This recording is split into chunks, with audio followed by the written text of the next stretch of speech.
how to delete Instagram account. In this video, I'm going to show you how to delete your Instagram account within the Instagram app on an iPhone, Android phone, or Samsung phone. And if this video helps you, please consider giving it a like and also subscribe to my channel because that really helps me out. So to get started, open up the Instagram app, then select your profile icon in the bottom menu. Once you get to your profile on Instagram, select the three horizontal lines in the top right to open the menu, and then just select Account Center. Once in Account Center, scroll down, and we just want to select Personal Details, and then select Account Ownership and Control. After that, simply select Deactivation or Deletion, and then we just need to select our Instagram account. And from here, you just want to make sure that the second option is selected, Delete Account.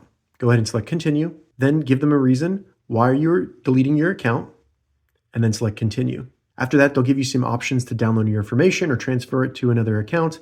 You can also deactivate your Instagram account if you want to, but go ahead and select Continue at the bottom. You'll then need to re-enter your Instagram password, and once you select Continue, your Instagram account will be permanently deleted. If this video helped you, give it a thumbs up, and please consider subscribing to my channel.